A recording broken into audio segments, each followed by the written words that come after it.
अस्सलाम वालेकुम guys, my name is Mohammed Bilal Akbar और आप देख रहे हैं हमारा चैनल। और आज की इस वीडियो में जो हम टॉपिक डिस्कस करने के लिए जा रहे हैं वो है केमिस्ट्री ऑफ मीथेन।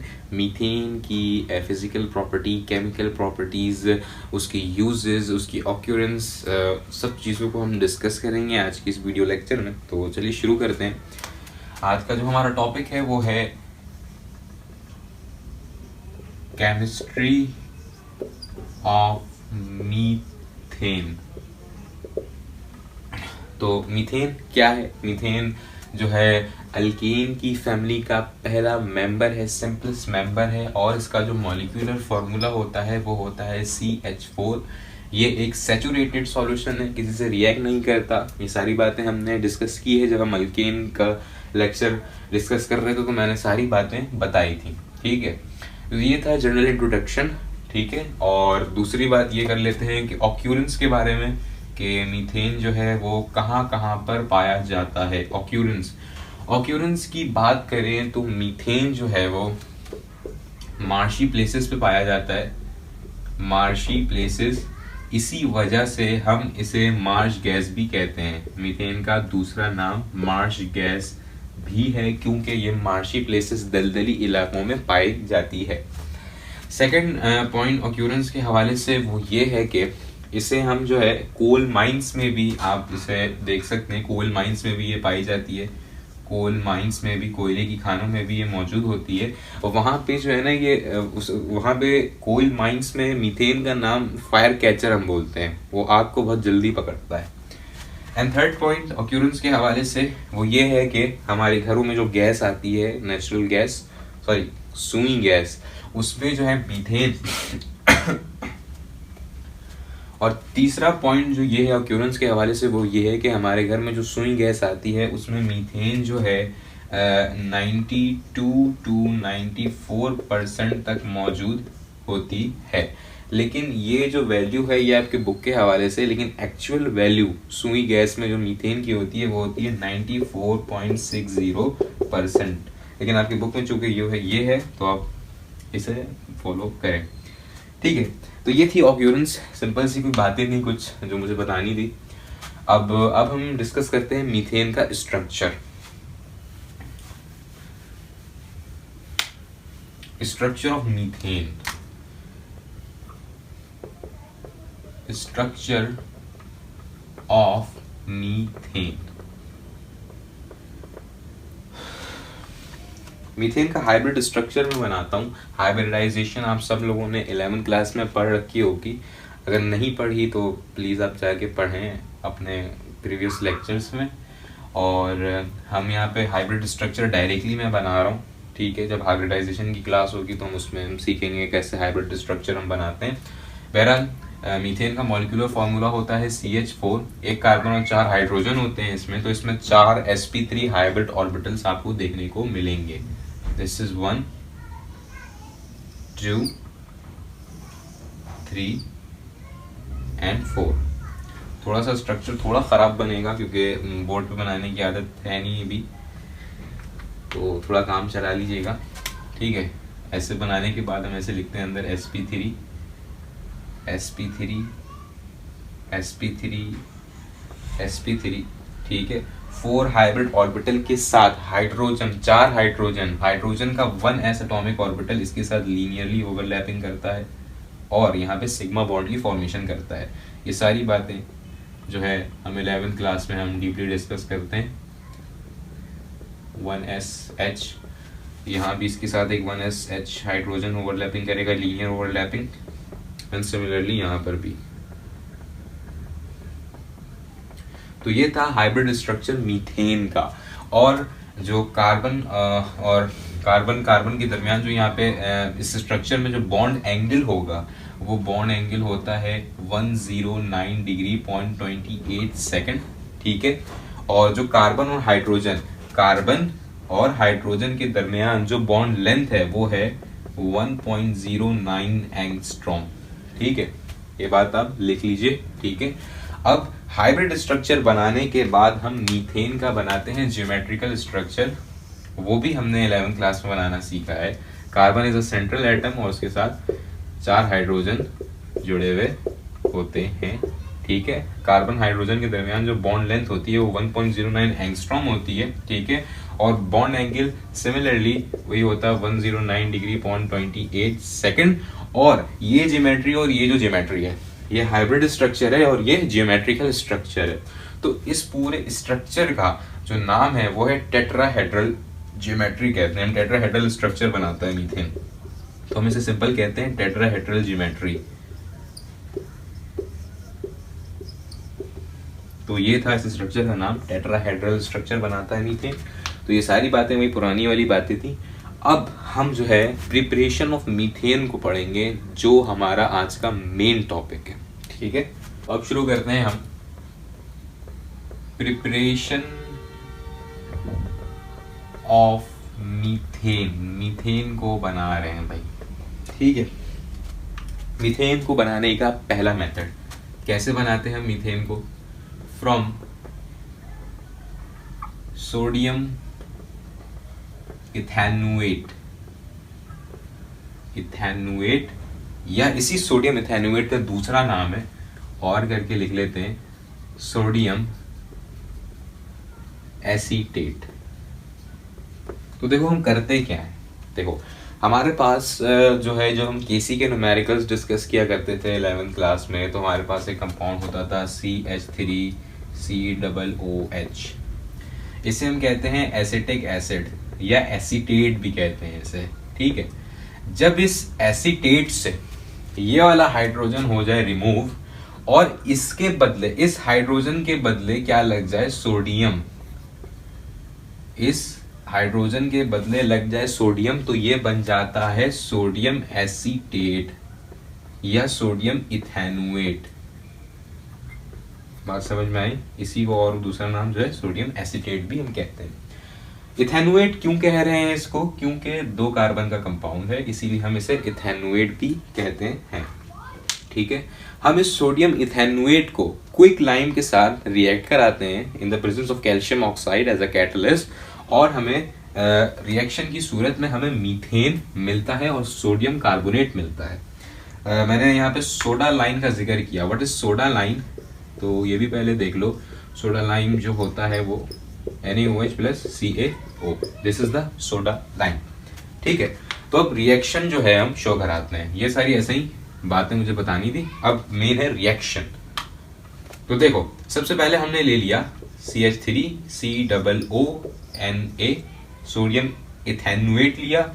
इसको रिएक्ट कराएंगे सोडियम हाइड्रोक्साइड के साथ, कंसंट्रेटेड कैल्शियम ऑक्साइड के मिक्सचर में हम इन सब को, हाँ तो ये हमारे पास रिएक्टेंट है सोडियम इथेनुएट, उसको हम रिएक्ट करा रहे हैं सोडियम हाइड्रोक्साइड से इन the presence of calcium oxide, concentrated है।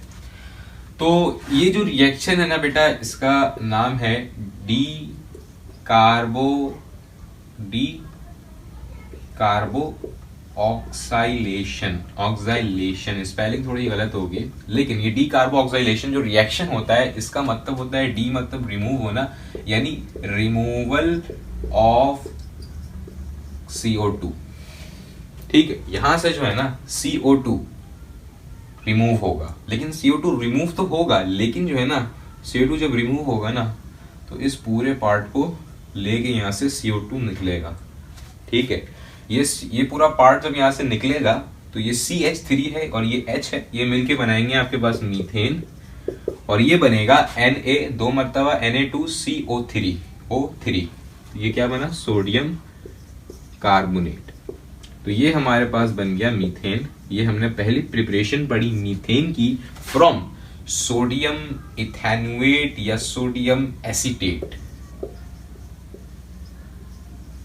उसको रिएक्ट कराया सोडा लाइन के साथ, तो हमें मीथेन मिला और सोडियम कार्बोनेट मिला। ये पहली प्रिपरेशन थी मीथेन की फ्रॉम सोडियम इथेनुएट। अब सेकंड प्रिपरेशन है मीथेन की, उसको डिस्कस करते हैं।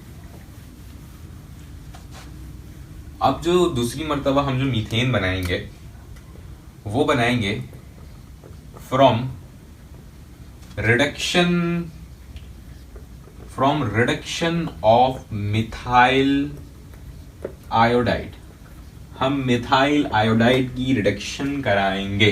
तो देखो रिडक्शन ऑक्सीडेशन छोटी क्लास से पढ़ते हुए आओ, ऐसे हम याद रखते हैं oil rich, oxidation is the loss of electron, reduction is the gain of electron. ये तो पुरानी बातें थी, लेकिन ऑर्गेनिक केमिस्ट्री में ना जहाँ भी ऑक्सीडेशन रिडक्शन का लफ्ज आए तो यही समझ जाना, रिडक्शन मतलब एडिशन ऑफ हाइड्रोजन, ऑक्सीडेशन मतलब एडिशन ऑफ ऑक्सीजन, ये समझ जाना ऑर्गेनिक केमिस्ट्री में। ये बस मैं बता रहा हूँ जुगाड़ तरीका। तो रिडक्शन ऑफ मिथाइल आयोडाइड, यानी मिथाइल आयोडाइड में हम हाइड्रोजन की एडिशन कराएंगे और उससे हम मीथेन बनाएंगे। तो देखो इस प्रिपरेशन के दो स्टेप्स होते हैं, दो तरीके होते हैं। पार्ट ए है हमारे पास कि हम नेसेंट हाइड्रोजन को मिथाइल आयोडाइड के साथ रिएक्ट कराएंगे और जो है मीथेन की फॉर्मेशन करेंगे। ठीक है, तो लिखते हैं हम, हेडिंग है पहली, सब हेडिंग है ये इसकी, by reduction of methyl iodide को मैं ऐसे शॉर्ट में उसमें लिख दे रहा हूं, उतना बड़ा कौन लिखेगा, by reduction of methyl iodide from nascent hydrogen. हम मिथाइल आयोडाइड में ऐड कराएंगे नेसेंट हाइड्रोजन के 2 मॉलिक्यूल और जो है मीथेन बनाएंगे। उससे पहले, इस प्रिपरेशन को पढ़ने से पहले, नेसेंट हाइड्रोजन क्या होता है? Nascent hydrogen newly bond hydrogen को कहते हैं और ये बहुत ज्यादा रिएक्टिव होता है। बनता कैसे है ये इस केस में? तो हम क्या कराते हैं, हम जिंक मेटल को HCl के साथ रिएक्ट कराते हैं, 2 मोल लेते हैं HCl का, ठीक है, और रिएक्शन की सूरत में ये Zn इस Cl2 को लेके निकलता है और बनाता है जिंक क्लोराइड, और ये 2 मोल्स ऑफ H, ये नेसेंट हाइड्रोजन यहां से हमें मिलता है, ये मिल गया नेसेंट हाइड्रोजन। ठीक है, तो इस नेसेंट हाइड्रोजन को मिथाइल आयोडाइड के साथ रिएक्ट कराते हैं। ये हमारे पास है मिथाइल आयोडाइड, ठीक है, इसको रिएक्ट करा रहे हैं नेसेंट हाइड्रोजन के साथ, ठीक है। तो होगा क्या कि ये 2 मोल्स ऑफ नेसेंट हाइड्रोजन है ना, तो उनमें से एक हाइड्रोजन आएगा इस CH3 के पास और बनाएगा CH4, और ये जो एक हाइड्रोजन रिमेनिंग है ये इस आयोडीन को लेके जाएगा और बना देगा हाइड्रोजन आयोडाइड। ये थी preparation of methane by the reduction of methyl iodide from nascent hydrogen, ठीक है। इसी में हमारे पास सेकंड प्रिपरेशन होती है by reduction of methyl iodide from hydrogen molecule. इसमें नेसेंट हाइड्रोजन लिया, 2 मोल लिया नेसेंट हाइड्रोजन का। अब हम अगले स्टेप में क्या करेंगे पार्ट बी में कि हम हाइड्रोजन के मॉलिक्यूल्स को लेंगे, ठीक है, दोनों से प्रोडक्ट सेम ही मिलेगा। तो चलिए, तो सेकंड प्रिपरेशन में हमारे पास पार्ट बी है, सब हेडिंग है कि हम मिथाइल आयोडाइड, पहले तो हमने पार्ट ए में डिस्कस किया कि हम मिथाइल आयोडाइड की रिडक्शन करा रहे हैं नेसेंट हाइड्रोजन के साथ। अब हम मिथाइल आयोडाइड की रिडक्शन कराएंगे, कैटालाइटिक रिडक्शन कराएंगे हाइड्रोजन मॉलिक्यूल्स के साथ। तो हेडिंग लगाएंगे by catalytic reduction of methyl iodide, ठीक है। तो इसमें हम क्या करेंगे, देखिए मिथाइल आयोडाइड लिया हमने, ठीक है, इसको हम हाइड्रोजन मॉलिक्यूल्स के साथ रिएक्ट कराएंगे। पहले नेसेंट हाइड्रोजन लिया था, अब हाइड्रोजन मॉलिक्यूल ले रहे हैं, लेकिन यहाँ पे फर्क क्या होगा, यहाँ पे हम निकल एज अ कैटलिस्ट इस्तेमाल करेंगे, ठीक है। तो निकल की प्रेजेंस में जो रिएक्शन प्रोसीड होगा, इसका प्रोडक्ट हमें मिलेगा, ये 2 हाइड्रोजन है, एक हाइड्रोजन आएगा CH3 के पास और बनाएगा CH4, और जो बचा हुआ हाइड्रोजन है वो इस आयोडीन को लेके निकलेगा और ये बनाएगा हाइड्रोजन आयोडाइड, ये बना हमारे पास मीथेन। तो ये थी सेकंड प्रिपरेशन, यहाँ पे कंप्लीट हुई। अब थर्ड एंड लास्ट प्रिपरेशन है मीथेन की। हम हाइड्रोलाइसिस कराएंगे ग्रिग्नार्ड रिएजेंट की, ठीक है। तो आगे बढ़ते हैं। अब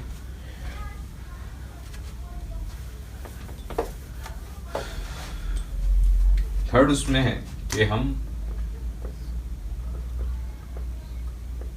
बाय द हाइड्रोलाइसिस ऑफ, नहीं बाय द हाइड्रोलाइसिस नहीं लिखो, बल्कि लिखो यहाँ पे फ्रॉम मिथाइल मैग्नीशियम आयोडाइड, इस मिथाइल मैग्नीशियम आयोडाइड को ही हम ग्रिग्नार्ड रिएजेंट कहते हैं। क्यों कहते हैं, देखो उधर सा ग्रिग्नार्ड रिएजेंट हम बना रहे हैं अभी, जनरल एक रिएक्शन हम डिस्कस करने के लिए जा रहे हैं कि अगर हम अल्काइल हलाइड को रिएक्ट कराएं मैग्नीशियम मेटल के साथ एनहाइड्रस ईथर की मौजूदगी में, एनहाइड्रस ईथर की मौजूदगी में, what is mean by anhydrous ether, मतलब कि खुश्क ईथर, वो ईथर जिसमें मॉइस्चर ना हो, ठीक है, इसकी मौजूदगी में अगर हम रिएक्ट कराएंगे तो ये बनेगा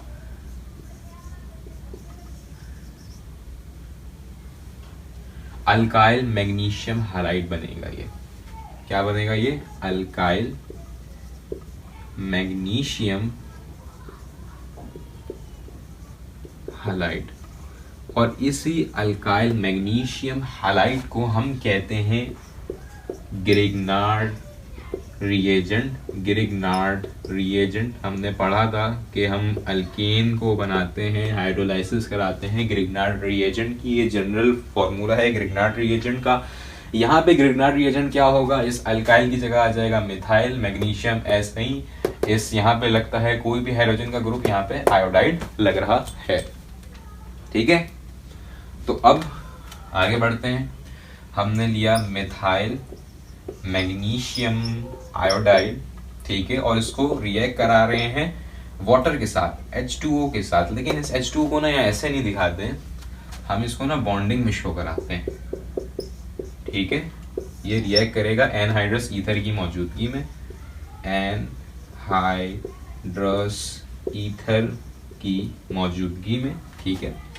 इसके ऊपर आता है पॉजिटिव पार्शियल चार्ज, NOH के ऊपर आता है नेगेटिव पार्शियल चार्ज, ठीक है। यहाँ पे इसकी पोलैरिटी निकालते हैं तो देखो मैग्नीशियम आयोडाइड है, ठीक है, इसके ऊपर आया +2, इसके ऊपर आया -1, तो इन दोनों के ऊपर क्या आ गया, +1, तो ये आ गया plus partial and negative partial charge CH3 के ऊपर आएगा, ठीक है। तो होगा क्या, ये इसको अट्रैक्ट करेगा और ये इसके पास चला जाएगा, तो ये CH3H बन गया मीथेन आपके पास। और जो है ये मैग्नीशियम है, ये मैग्नीशियम ऐसे ही रहा, बॉन्डिंग में शो करा देंगे, नीचे आयोडीन और ऊपर OH।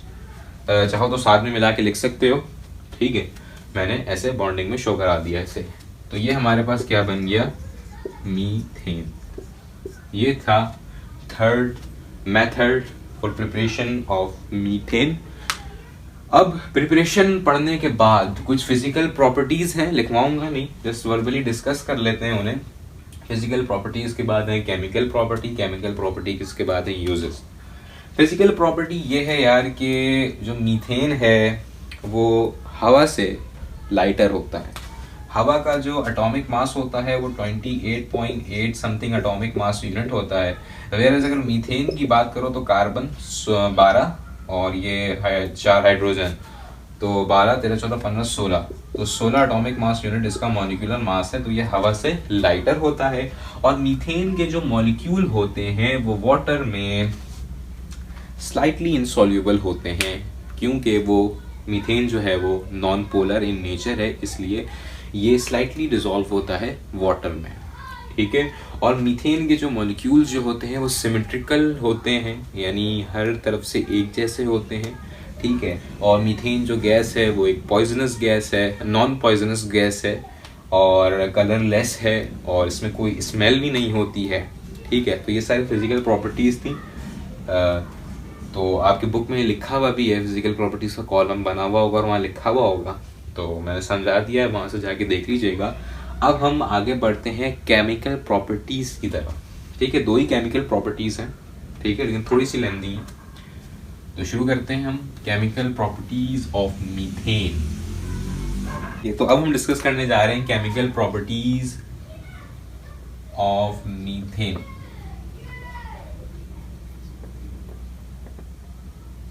Chemical properties of methane. पहली प्रॉपर्टी जो है केमिकल प्रॉपर्टी वो है halogenation. Halogenation means addition of halogen, addition of halogen, halogenation कौन सा रिएक्शन होता है? हेलोजिनेशन एक ऐसा रिएक्शन होता है, मिसाल के तौर पर मैंने ये मीथेन का मॉलिक्यूल ले लिया, मैं इसकी हेलोजिनेशन अगर कराऊं तो इस मीथेन में मीथेन आपको पता है चूंकि ये सैचुरेटेड है, किसी से रिएक्ट नहीं करता, तो जो कंपाउंड किसी से रिएक्ट नहीं करता ना वो सब्स्टिट्यूशन रिएक्शन की इजाज़त देता है। कि मतलब सब्स्टिट्यूशन रिएक्शन क्या होता है? कोई भी एटम या ग्रुप ऑफ एटम किसी भी दूसरे एटम या ग्रुप ऑफ एटम को रिप्लेस कर दे, उस रिएक्शन को ऑर्गेनिक केमिस्ट्री में हम सब्स्टिट्यूशन रिएक्शन कहते हैं। Halogenation is also the substitution reaction है, ये भी एक सब्स्टिट्यूशन रिएक्शन होता है। फॉर एग्जाम्पल देखते हैं कि ये मीथेन है, carbon hydrogen hydrogen hydrogen hydrogen, ठीक है। इस हाइड्रोजन के बदले यहाँ पे हेलोजिनेशन करा रहे हैं, कोई हेलोजन का ग्रुप लग जाएगा यहाँ पे आके, कोई हेलोजन का ग्रुप लग गया यहाँ पे आके, इसकी जगह भी कोई हेलोजन ग्रुप, इसकी जगह भी कोई हेलोजन ग्रुप, इसकी जगह भी कोई हेलोजन का ग्रुप लग गया, मिसाल के तौर पर कोई भी लग गया, तो ये क्या हो गई? ये जो रिएक्शन हुआ ये हेलोजिनेशन कहलाता है। ये मतलब सब्स्टिट्यूशन रिएक्शन हो गया कि हाइड्रोजन के एटम से रिप्लेस हो गया कोई दूसरा हेलोजन एटम, ठीक है। तो ये हेलोजिनेशन रिएक्शन ये होता है, ठीक है। इसकी डेफिनेशन तो मैं नहीं लिखवाऊंगा, जस्ट मैंने वर्बली बता दिया, आप बुक में आप तलाश कर सकते हैं, इसकी हेलोजिनेशन की डेफिनेशन मिल जाएगी। The reaction in which the atom और group of atom is replaced by the halogens, so वो रिएक्शन कहलाता है हेलोजिनेशन। हेलोजिनेशन में हमारे पास जो हम पहली हेलोजिनेशन कराते हैं, ये हमारे पास मीथेन है, इसमें से चारों हाइड्रोजन निकाल के हम क्लोरीन को ऐड करा देंगे, यानी क्या बनाएंगे? CCl4, कार्बन टेट्रा क्लोराइड बनाना हमारा अभी अव्वलीन हमारी तरजीह है, ठीक है। हम क्या कराने जा रहे हैं? मीथेन की क्लोरीनेशन कराने के लिए जा रहे हैं। क्लोरीनेशन ऑफ मीथेन, यानी हम मीथेन में क्लोरीन के मॉलिक्यूल्स को ऐड करेंगे, क्लोरीन एटम को ऐड करेंगे, ठीक है। तो ठीक है, इसके कुछ थोड़ा ज़्यादा रिएक्शन होंगे, क्योंकि हम अपना रिएक्शन उस वक्त तक करवाएंगे जब तक कि चारों हाइड्रोजन निकल ना जाएं और चारों हाइड्रोजन के बदले हमारे पास क्लोरीन ना लग जाए। तो हम क्लोरीनेशन ऑफ मीथेन कराने के लिए हम जा रहे हैं। तो हमने लिया मीथेन, ठीक है, हम इसमें एडिशन करा रहे हैं Cl2 की, ठीक है, क्लोरीनेशन करा रहे हैं हम इसकी, हम इसे रिएक्ट कराते हैं। तो होगा क्या कि एक Cl आएगा इस CH4 के पास, ठीक है, और इस यहाँ से हाइड्रोजन को लेके निकल जाएगा और बनाएगा HCl लाइब्रेट होगा, ठीक है। और एक बचा Cl2 है हमारे पास, एक तो निकल गया हाइड्रोजन को लेके, एक बचा हुआ है, तो वो आ जाएगा CH3Cl बना देगा। ये क्या बना हमारे पास? ये हमारे पास बना क्लोरोमीथेन।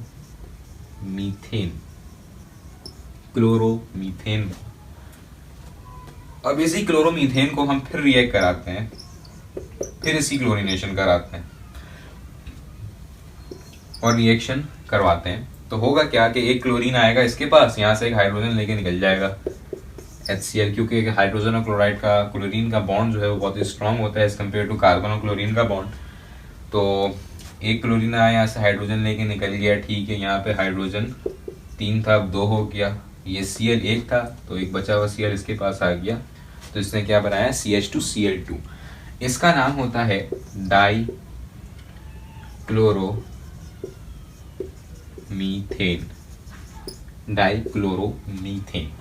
तीसरा रिएक्शन है हमारे पास कि हम CH2 को और CH2Cl2 इसकी फिर और क्लोरीनेशन कराएंगे हम, क्योंकि हमें रिएक्शन उस वक्त तक कराना है कि जब तक तमाम हाइड्रोजन निकल ना जाए और उसकी जगह क्लोरीन लग ना जाए। तो अब होगा क्या? एक Cl आएगा, Cl को लेके निकलेगा, ठीक है, और ये बना देगा CHCl3। इस कंपाउंड का क्या नाम है? इसका नाम है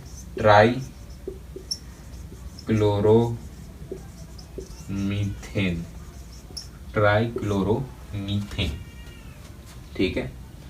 अब हमारे पास एक चौथा और एक लास्ट रिएक्शन है इस क्लोरीनेशन का, जो कि मैं नीचे ही कर देता हूँ, CHCl3। इसकी मज़ीद हम क्लोरीनेशन करा रहे हैं, ठीक है।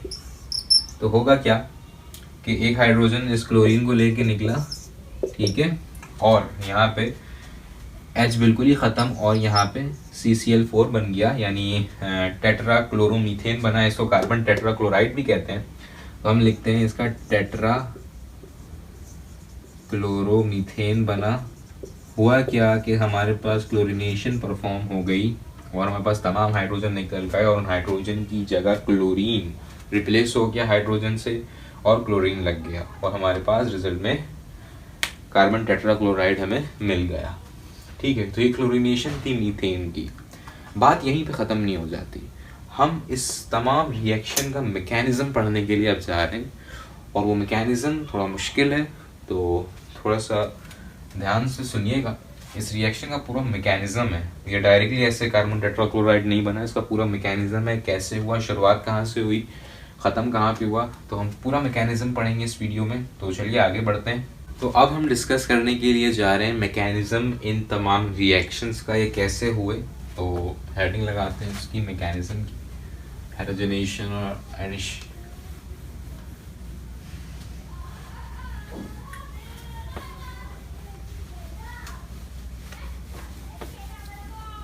तो अब हमें जो पहले जो 4 रिएक्शंस हमने डिस्कस किए, हम उनके मैकेनिज्म को पढ़ने के लिए जा रहे हैं कि वो रिएक्शन बेसिकली प्रोसीड हुआ तो हुआ कैसे, मैकेनिज्म। ठीक है, तो सबसे पहले स्टेप में क्या हुआ, स्टेप नंबर 1 जो होता है वो होता है हमारे पास चेन इनिशिएशन कुछ भी कह लें, इनिशिएशन स्टेप कि मतलब चेन की शुरुआत कैसे हुई, जब रिएक्शन स्टार्ट मतलब कैसे हुआ, रिएक्शन की चेन कैसे स्टार्ट हुई। तो देखो शुरुआत में हुआ क्या कि हम क्लोरीनेशन करा रहे हैं, क्लोरीन हमारे पास तादाद में हमारे पास मौजूद है। तो होगा क्या, सबसे पहले शुरुआत कैसे होगी कि हमारे पास ये Cl2 है, मॉलिक्यूल है हमारे पास क्लोरीन का। ठीक, हम इसे बॉन्डिंग में शो कराते हैं, Cl2 नहीं लिखते, Cl single bond, Cl single bond आता है Cl के दरमियान। ठीक है, तो होगा क्या कि हम इसे यहाँ पे देखो, ये जो सिंगल बॉन्डिंग है इसमें एक इलेक्ट्रॉन इस क्लोरीन का और एक इलेक्ट्रॉन इस क्लोरीन का। ठीक है, इस क्लोरीन मॉलिक्यूल को हम डिफ्लेक्टेड सनलाइट की मौजूदगी में रिएक्ट कराएंगे तो होगा क्या कि ये जो इलेक्ट्रॉन है इस क्लोरीन का, ये अपने पास ही अपना इलेक्ट्रॉन ले लेगा और ये इलेक्ट्रॉन ये अपने पास ले लेगा। ठीक है, इन दोनों के दरमियान क्या होगा, होमोलाइटिक फिजन होगा, होमोलाइटिक फिजन, क्योंकि 2 सेम एटम हैं उनके दरमियान जो है फिजन रिएक्शन हो रहा है, बॉन्ड टूटने का फिनोमिना हो रहा है, तो इसलिए हम किसे कहते हैं, होमोलाइटिक फिजन। ठीक है, ये अपना इलेक्ट्रॉन यहाँ से लेने के बाद और ये अपना इलेक्ट्रॉन यहाँ से लेने के बाद जो है ये क्या हो जाएंगे, क्लोरीन फ्री रेडिकल में तब्दील हो जाएंगे, क्लोरीन फ्री रेडिकल में तब्दील हो जाएंगे। ठीक है, what is free radical? Free radical is a charge species. तो यहाँ से हमारे चेन की शुरुआत होगी कि सबसे पहले क्लोरीन फ्री रेडिकल हमारे पास बनेंगे। ठीक है, अब हमारे पास सेकंड स्टेप है कि चेन की प्रोपेगेशन कैसे होगी, चेन फैलेगी कैसे, chain propagation step, propagation step, कि चेन फैलेगी कैसे। तो देखिए, अब ये मैं रब कर रहा हूं, हमारे पास मीथेन है CH4। ठीक है, हम इसे क्लोरीन फ्री रेडिकल के साथ रिएक्ट करा रहे हैं, हमारे पास बड़ी तादाद में क्लोरीन फ्री रेडिकल है। ठीक है, सनलाइट की मौजूदगी में ये रिएक्शन प्रोसीड होगा, सनलाइट डिफ्लेक्टेड सनलाइट होगी, डायरेक्ट नहीं देंगे, डायरेक्ट देंगे तो जल जाएगा। तो होगा क्या कि ये क्लोरीन फ्री रेडिकल है, अभी ये फ्री रेडिकल बना है, बहुत ज़्यादा रिएक्टिव है, बदला लेना चाहता है अपना कि मुझे फ्री रेडिकल किसने बनाया। ये जाएगा इसके पास, इस मीथेन के पास। मीथेन स्टेबल है, चारों वैलेंसी कंप्लीट है, खुश है।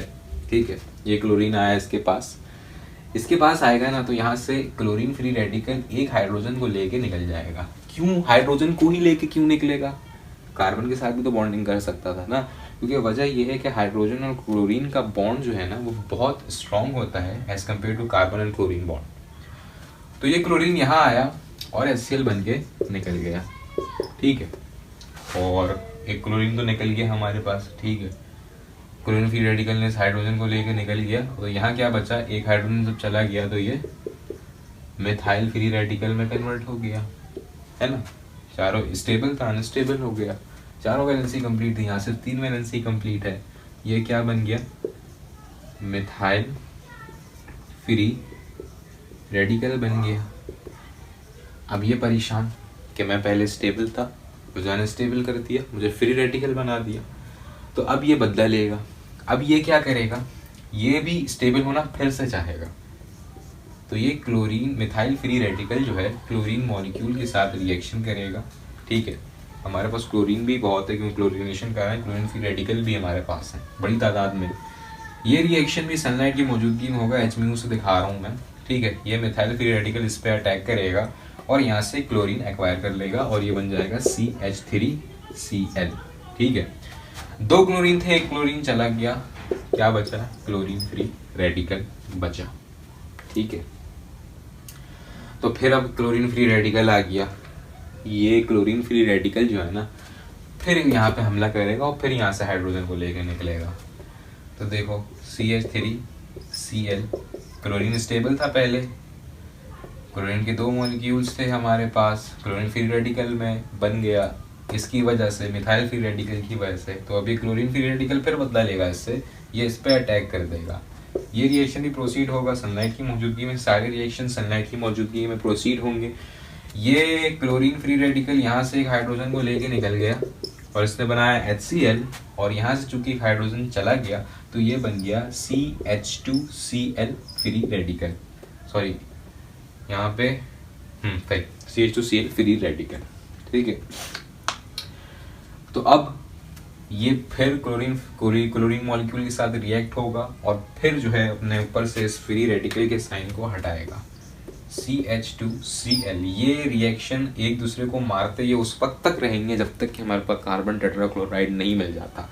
CH2Cl फ्री रेडिकल था, ये फिर क्लोरीन फ्री रेडिकल के पास जाएगा, बदला लेगा अपना, पहले स्टेबल था अनस्टेबल हो गया, ये रिएक्शन प्रोसीड होगा, तो होगा क्या कि ये CH2Cl फ्री रेडिकल ने इस क्लोरीन के मॉलिक्यूल पे हमला किया और यहाँ से ये बन गया CH2Cl2, ठीक है, फिर से स्टेबल हो गया और ये फिर बन गया क्लोरीन फ्री रेडिकल, ठीक है। ये CH2Cl2 and chlorine free radical ये फिर से हाईली रिएक्टिव, बहुत गुस्से में, फिर इसने इस पे हमला किया और यहाँ से एक हाइड्रोजन को लेके ये क्या हो जाएगा, निकल जाएगा, ये बना HCl, ठीक है, और ये बन गया CHCl2 फ्री रेडिकल, ठीक है। अब ये फ्री रेडिकल फिर क्लोरीन मॉलिक्यूल के साथ रिएक्ट होगा, CHCl2 फ्री रेडिकल फिर ये क्लोरीन मॉलिक्यूल के साथ रिएक्ट होने के लिए जा रहा है, ठीक है, फिर ये क्लोरीन मॉलिक्यूल के साथ रिएक्ट होने जा रहा है और इसने फिर इसके ऊपर हमला किया क्लोरीन के मॉलिक्यूल पे, तो अब क्या होगा, ये बन जाएगा CHCl3, ठीक है, और ये chlorine molecule chlorine free radical में हो गया कन्वर्ट, ये लिखा हुआ है क्लोरीन है, U लग रहा है, Cl, ठीक है, तो ये क्लोरीन फ्री रेडिकल हमें फिर मिल गया। ये क्लोरीन फ्री रेडिकल जो है ना फिर इसके ऊपर अटैक करेगा, ठीक है, फिर इसके ऊपर अटैक करेगा। अभी देखो यहाँ पे ख़त्म नहीं होता है, अभी ये मैं ये हेडिंग मिटा रहा हूँ, ठीक है। तो ये जो क्लोरीन फ्री रेडिकल है CHCl3 और ये रहा क्लोरीन फ्री रेडिकल, ये फिर यहाँ पे ऐसे अटैक करेगा, ये रिएक्शन भी सनलाइट की मौजूदगी में होगा और क्या बन जाएगा, ये बन जाएगा CCl3 प्लस का HCl, फ्री रेडिकल का साइन के ऊपर आ जाएगा क्योंकि ये स्टेबल से अनस्टेबल हो गया, ठीक है। ये CCl3 फ्री रेडिकल फिर जाएगा क्लोरीन के मॉलिक्यूल के पास। देखो ये पहला रिएक्शन, दूसरा, तीसरा, चौथा, पांचवा, छठा, ये 7वां, ठीक है। और अब 8वां नीचे नीचे कर रहा हूँ मैं। ये जो CCl3 है, CCl3 फ्री रेडिकल जो है ये जाएगा क्लोरीन मॉलिक्यूल के पास और अपना बदला लेगा, ठीक है। ये इसके ऊपर फिर अटैक करके एक क्लोरीन को ले लेगा, ये बन जाएगा CCl4 कार्बन टेट्राक्लोराइड, और फिर हमारे पास क्लोरीन फ्री रेडिकल ऐसा ही बच जाएगा। अब रिएक्शन आगे मजीद जो है मैकेनिज्म आगे नहीं बढ़ेगा, क्यों? क्योंकि क्लोरीनेशन कंप्लीट हो गई, सारे हाइड्रोजन निकल गए और उनकी जगह क्या लग गया? क्लोरीन। तो ये था मैकेनिज्म, ठीक है। ये पूरा मैकेनिज्म था हमारे चेन की प्रोपेगेशन का। अब जो है हमारी चेन जो है ना टर्मिनेट हो गई, यानी चेन क्लोज हो गई है। तो अब थर्ड जो स्टेप है मैकेनिज्म में वो है चेन की टर्मिनेशन। फैल गई चेन पहले स्टार्ट हुई हमारी, यहाँ पे फैल गई, अब क्या होगी? अब फिर से खत्म हो जाएगी, इख्तिताम पे पहुंचेगी, ठीक है। तो इसको मैं रिमूव करता हूँ। अब फिर तो अब मैकेनिज्म में हमारे पास थर्ड स्टेप है, चेन की इनिशिएशन हो गई, चेन की प्रोपेगेशन हो गई, अब चेन टर्मिनेट होगी, चेन क्लोज होगी। इसमें क्या होगा कि जितने भी क्लोरीन फ्री रेडिकल्स हैं या मिथाइल फ्री रेडिकल्स हैं या मिथाइल फ्री रेडिकल या क्लोरीन फ्री रेडिकल है, जब हम सनलाइट को रिमूव कर देंगे तो होगा क्या? सनलाइट रिमूव होने की वजह से ये तमाम फ्री रेडिकल्स आपस में टकरा जाएंगे और मॉलिक्यूल की फॉर्मेशन होगी। ये Cl2 बन जाएगा और ये बन जाएगा C2H6 और ये बन जाएगा CH3Cl। लास्ट में होगा यही कि हम सनलाइट सोर्स को रिमूव कर देंगे तो जितने भी फ्री रेडिकल हैं आपस में कोलाइड करके दोबारा से मॉलिक्यूल की फॉर्मेशन करेंगे और यहाँ से कुछ हीट एनर्जी जो है वो निकल जाएगी। जब बॉन्ड बनेगा तो कुछ हीट एनर्जी निकलेगी, ठीक है। तो ये थी चेन की टर्मिनेशन। अब जो है last chemical property, that is combustion of methane. अब हम मीथेन को कंबस्ट करा रहे हैं, ठीक है।